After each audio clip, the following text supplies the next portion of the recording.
जय गणेशाय नमः। भक्तों, अगर आपके भी घर में लगा है सदाबहार का पौधा तो आपके रोंगटे खड़े हो जाएंगे। सदाबहार फूल के कुछ ऐसे डरावने रहस्य जो कोई आपको नहीं बताएगा। यह पौधा हर कोई अपने घर में लगाता है, लेकिन इसके फायदे और नुकसान के बारे में कोई नहीं जानता है। यदि आपने भी लगा रखा है घर में सदाबहार का पौधा या गलती से घर में उगाया है तो तुरंत करें। यह काम नहीं तो बहुत पछताओगे। भक्तों, सदाबहार के पौधे में होती है यह एक चीज आज ही जान लो। गलती से अगर आपने भगवान को चढ़ा दिया है तो जरूर देखें। भक्तों, सबसे पहले तो वीडियो को लाइक कर दें। लाइक करने का कोई चार्ज नहीं लगता। आज की वीडियो बहुत ही सुंदर है। पहले वीडियो को लाइक करें और खूबसूरत वीडियो का लाभ उठाएं। दोस्तों, आपको बता दें, जितने भी धनवान व्यक्ति है, जितने भी पैसे वाले लोग हैं, उन सभी के घरों में आपको यह पौधा 100% मिलेगा।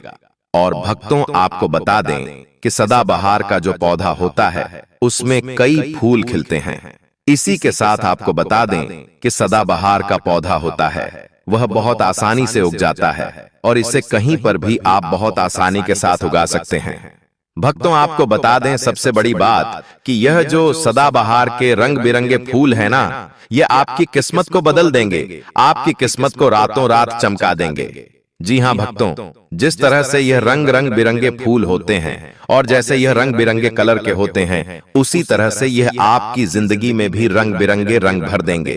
भक्तों, आप एक बार इस पौधे के उपाय को जरूर आजमा कर देखें और इसके लाभ भी आप स्वयं देख लेंगे।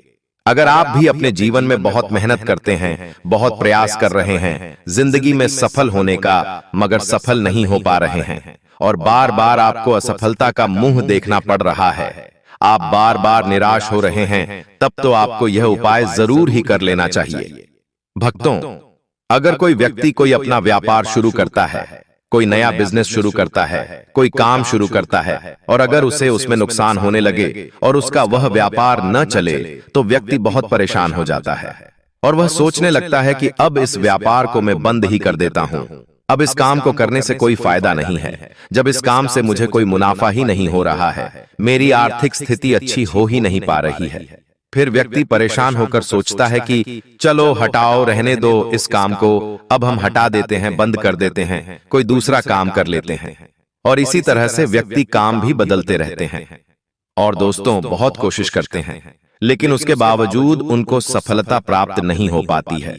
जैसा वह चाहते हैं उनकी मनोकामना पूरी नहीं हो पाती है, उनका व्यापार नहीं चल पाता है। तो अगर आप भी अपने जीवन में कोई व्यापार कर रहे हैं और आपको बार बार उसमें नुकसान देखने को मिल रहा है, या जो भी काम आपने शुरू किया है वह काम आपका नहीं चल पा रहा है, जिस चीज को लेकर आप बहुत ज्यादा परेशान हैं, किसी विशेष क्षेत्र में आपने तैयारी कर रखी है लेकिन उसमें भी आपको सफलता प्राप्त नहीं हो पा रही है, तब आपको एक बार, सिर्फ एक बार इस उपाय को जरूर करके देखना चाहिए।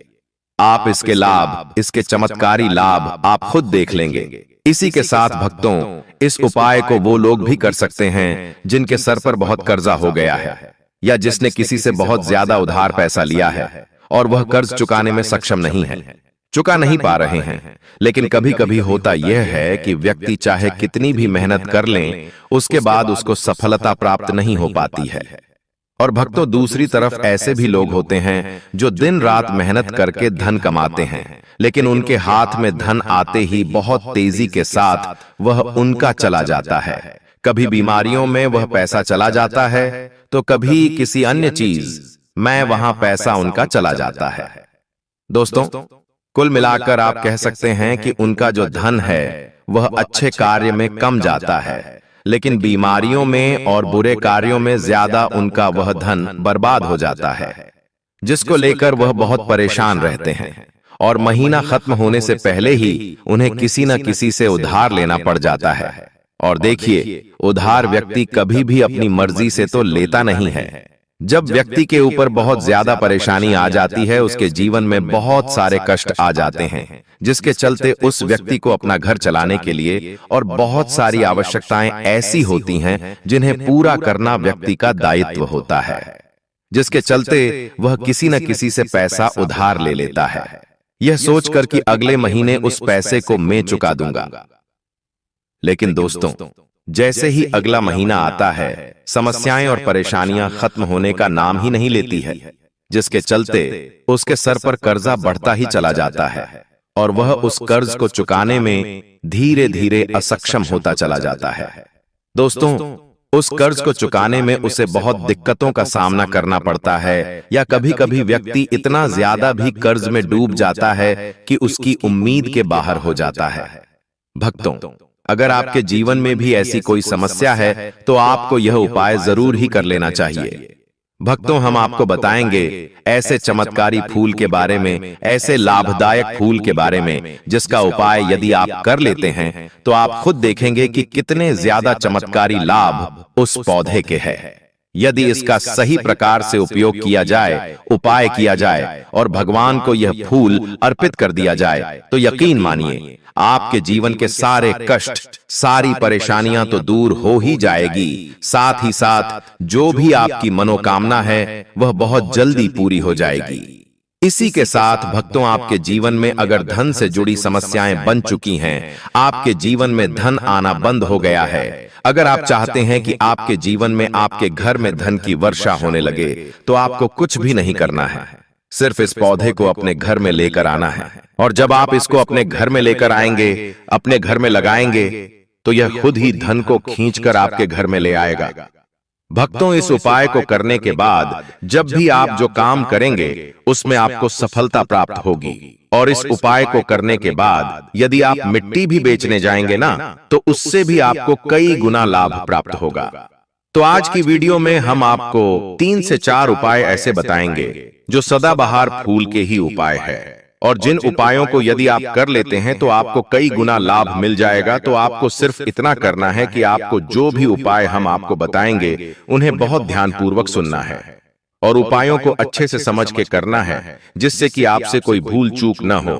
बिल्कुल अच्छे से आप वीडियो को पूरा देखें और उपायों को तभी करें जब आप वीडियो को पूरा देख लें और उपायों को अच्छे से समझ लें, तभी आपको यह उपाय लाभ देंगे। इसी के साथ भक्तों, कमेंट सेक्शन में सबसे पहले जयकारा लगा दें।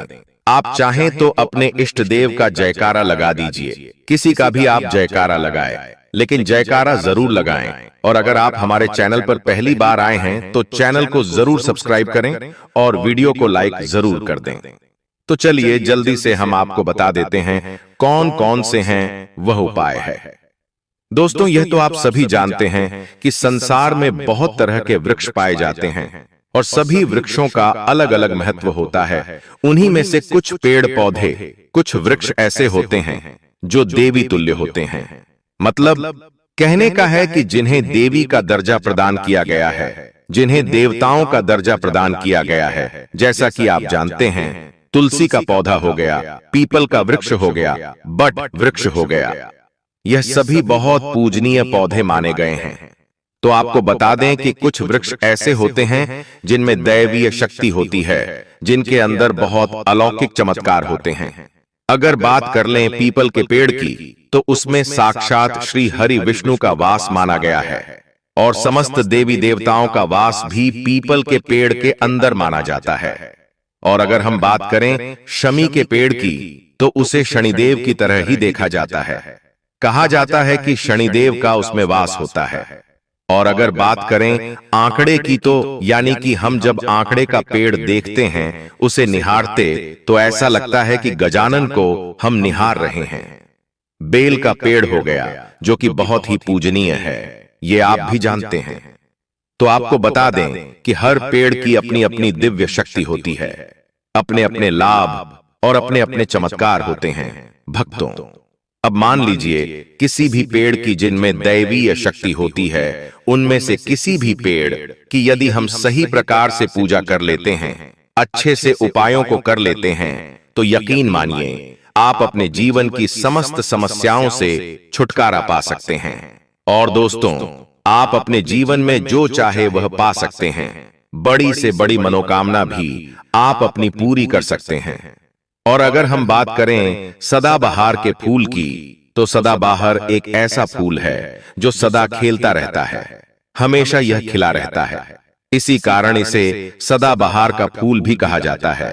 और इसीलिए भक्तों, ये जो सदाबहार का फूल है, यह सदा के लिए आपके भाग्य को चमका सकता है, आपकी किस्मत बदल सकता है। तो इस फूल के बहुत सारे लाभ, बहुत सारे चमत्कार है। हम आपको बहुत ही सरल शब्दों में बताने और समझाने का पूरा प्रयास करेंगे, जिससे कि आपको किसी समस्या का सामना ना हो, आप उपायों को अच्छे से समझ के अच्छे से कर सकें। आप चाहे तो इनको लिख भी सकते हैं, और दोस्तों आप चाहे तो हमारी वीडियो को दोबारा भी देख सकते हैं, आपको उपाय अच्छे से समझ आ जाएंगे। तो देखिए, अगर बात करें सदाबहार के फूल की, उस पौधे की, तो सदाबहार के दो रंग के फूल होते हैं। एक फूल होता है सफेद रंग का, और वहीं दूसरा जो फूल होता है वह होता है गुलाबी रंग का। भक्तों, आपने देखा भी होगा, हल्का गुलाबी रंग का फूल होता है। तो आपकी जानकारी के लिए बता दें कि सफेद रंग का जो सदाबहार का फूल होता है वह माता लक्ष्मी को प्रसन्न करने के लिए बहुत ही का शक्तिशाली फूल है, बहुत ही ज्यादा। माता लक्ष्मी को वह फूल पसंद है। और गुलाबी रंग का जो सदाबहार का फूल होता है वह भी माता लक्ष्मी को अति प्रिय होता है, क्योंकि गुलाबी रंग तो माता रानी का सबसे ज्यादा प्रिय रंग है। तो जब आप सदाबहार के इन फूलों का कोई उपाय करते हैं तो इसका मतलब है कि धन खींचने की चाबी आपने अपने पास रख ली है। धन खींचने का पौधा अब आपने अपने घर पर लगा लिया है। इसी के साथ भक्तों आपको बता दें कि शिव जी को सफेद रंग का जो सदाबहार का पुष्प होता है, जो फूल होता है, शिव जी को सफेद रंग का सदाबहार का फूल बहुत ज्यादा प्रिय होता है। यदि आप इस सफेद रंग के पुष्प को शिव जी को अर्पित करते हैं तो आपके जीवन की बहुत सारी समस्याओं से आपको छुटकारा मिल जाएगा, और आपके जीवन में जो भी राहु केतु का दोष है वह भी पूरी तरह से समाप्त हो जाएगा। तो जब भी आप इस सफेद रंग के पुष्प को शिव जी को अर्पित करें या माता रानी को अर्पित करें तो आप अपनी मनोकामना बोल दें। आपकी कैसी भी कामना है वह जरूर पूरी हो जाएगी। और यदि आप इस सफेद रंग के पुष्प को शिव जी को अर्पित करते हैं तो शनिदेव भी आपसे बहुत प्रसन्न होते हैं। अगर आपके पास सदाबहार के पुष्प है, आपके घर में कोई पौधा लगा है तो बहुत अच्छा है, लेकिन अगर आपके घर में सदाबहार का फूल नहीं है, पौधा नहीं है, तो आपको अपने आसपास यह बहुत ही आसानी से प्राप्त हो जाएंगे। वहां से भी आप इन फूलों को ले सकते हैं। तो चलिए, सबसे पहला उपाय हम आपको बता देते हैं कि आपको सफेद रंग के सदाबहार के पुष्प लेने हैं और किस दिन इस उपाय को करना है। आपको यह उपाय करना है शुक्रवार के दिन। तो भक्तों, आपको सफेद रंग के पुष्प तोड़कर लाना है और उनसे ही आपको उपाय करना है। तो उपाय आप कैसे करेंगे, इस चीज को भी आप अच्छे से समझ लीजिए। तो देखिए, आपको सूर्यास्त होने से पहले पहले फूलों को तोड़कर लाना है। तो आपको कितने फूल तोड़कर लाने हैं? या तो आपको 27 फूल तोड़कर लाने, और या फिर आपको 21 फूल तोड़कर लाना है। अगर आप 27 फूल तोड़ते हैं तो उसका उपाय अलग है, और यदि आप 21 फूल तोड़कर लेकर आते हैं तो उसका उपाय अलग है। लेकिन हम आपको बताएंगे, तो इसलिए वीडियो में अच्छे से बने रहे और उपायों को अच्छे से समझाए। तो अगर आप 27 फूल तोड़कर लाए हैं सफेद रंग के, यदि आप तोड़कर लेकर आए हैं, जब आप 27 फूल सफेद रंग के सदाबहार के तोड़कर ले आएंगे, उसके बाद आपको अपने घर के मंदिर के पास आना है और आपको लेना है एक दिया, और लंबी बात का आपको एक दीपक जलाना है। उसके बाद आपको एक लाल रंग का छोटा सा कपड़ा लेना है और लाल कपड़ा वहां मंदिर में आपको बिछा देना है। अब आपको मौली के धागे से लपेटकर इन फूलों की माला बना लेनी है। तो आपने जो 27 फूलों की माला बनाई है, उस माला को आपको माता लक्ष्मी को अर्पित करना है, उनको पहनाना है। लेकिन जब आप यह माला पहनाएंगे, उससे पहले आपको 27 लक्ष्मी मैया के किसी भी मंत्र का जाप करना है। अगर आपको कोई मंत्र याद नहीं है तो आप बहुत सीधा सरल सा मंत्र और महालक्ष्मी नमः इस मंत्र का 27 बार जप कर लें। उसके बाद आप माता रानी को यह माला अर्पित कर दें। उसके बाद आपको माता रानी को कुमकुम हल्दी का तिलक लगाना है, और उसके बाद आपको महालक्ष्मी चालीसा का पाठ भी करना है, और फिर उसके बाद आपको माता रानी की आरती करनी है।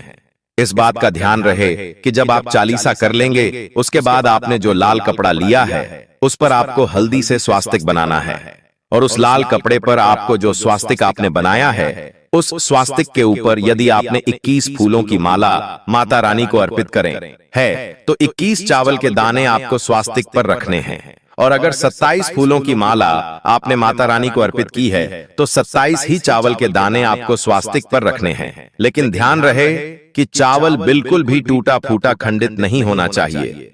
और जब आप चावल स्वास्तिक डालेंगे तब भी आपको और महालक्ष्मी नमः का जाप भी करना है। इसके साथ ही साथ आप जो माला आपने माता रानी को अर्पित की थी वही माला आपको इस स्वास्तिक के ऊपर रख देनी है। अब इसके बाद आपको माता रानी के मंदिर से सिंदूर लेकर आना है और आप चाहे तो घर का सिंदूर भी रख सकते हैं। अब आपने जो माला रखी है उस लाल कपड़े पर उस माला पर आपको वह सिंदूर छिड़क देना है। अब इसके बाद आपको उस लाल कपड़े की पोटली बना देनी है और इसके बाद भक्तों आपको उस पोटली को उसी दिन यानी शुक्रवार के दिन रात्रि के समय में उस पोटली को रख देना है अपने धन रखने वाले स्थान पर अपनी तिजोरी में। दोस्तों आपको बता दें यह उपाय आपको रात्रि के समय करीब 8 बजे के आसपास आपको करना है। वैसे तो आप सूर्यास्त के बाद कभी भी इस उपाय को कर सकते, मगर आप 8 से 9 के बीच करते हैं तो बहुत ही उत्तम रहेगा। अगर आप 21 माला का उपाय यह कर रहे हैं तो आपको यह उपाय लगातार 5 शुक्रवार को करना है। मतलब एक शुक्रवार कर लिया, फिर उसके बाद दूसरे शुक्रवार कर लिया, तीसरे कर लिया, चौथे कर लिया, आपको लगातार इस उपाय को करना है। और यदि आप 27 फूलों वाला उपाय कर रहे हैं तो आपको लगातार 4 शुक्रवार करना है। तो देखिए उपाय चाहे आप 4 शुक्रवार कर रहे हैं या 5 शुक्रवार कर रहे हैं, आप इस बात का ध्यान रखें कि आपको अलग अलग पोटली नहीं बनानी है। आपने जो सबसे पहली पोटली बनाई है उसी पोटली को आपको लेना है। माला तो आपको हर बार नहीं लेनी है, चावल भी आपको हर बार नहीं लेने हैं, लेकिन उसी पोटली के अंदर आपको उन सारी चीजों को रखते चले जाना है। अब देखिए 5वां जो शुक्रवार होगा, चाहे 5 शुक्रवार आप यह उपाय कर रहे हैं या 4 शुक्रवार कर रहे हैं, तो जो 5 शुक्रवार होगा उस 5वें शुक्रवार को आपको इस पोटली को लेना है और आपके घर में जहां पर भी मिट्टी हो, मान लीजिए आपके घर में कहीं पर भी मिट्टी है तो वहां पर आपको इसको मिट्टी में दबा देना है।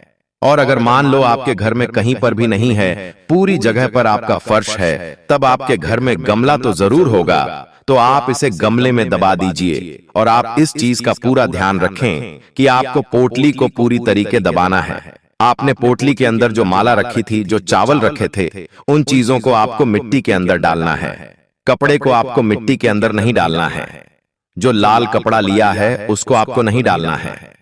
तो दोस्तों ये उपाय बहुत आसान है, बहुत ज्यादा कठिन उपाय नहीं है। और यदि आप इस उपाय को कर लेते हैं फिर आपके जीवन में धन से जुड़ी जो भी समस्या है वह तो समाप्त हो ही जाएगी। आपके जीवन में धन आने के बहुत सारे मार्ग भी खुल जाएंगे, बहुत सारे रास्ते आपके जीवन में खुल जाएंगे। वहां से आपको धन प्राप्त होता रहेगा और जो धन आपको प्राप्त होगा उसमें निरंतर आपको वृद्धि भी देखने को मिलेगी। और आपको बता दें इस उपाय को करने से आपके घर में स्थिर लक्ष्मी का वास होगा। तो देखिए यदि आप 5 शुक्रवार वाला उपाय कर रहे हैं, 5 शुक्रवार वाला, तब तो आपको छठे दिन यह प्रक्रिया करनी है, छठे शुक्रवार को। और यदि आप 4 शुक्रवार वाला उपाय कर रहे हैं तो आपको शुक्रवार वाले दिन इस प्रक्रिया को करना है। ठीक है ना? इस बात को पूरी तरह से समझ लीजिए।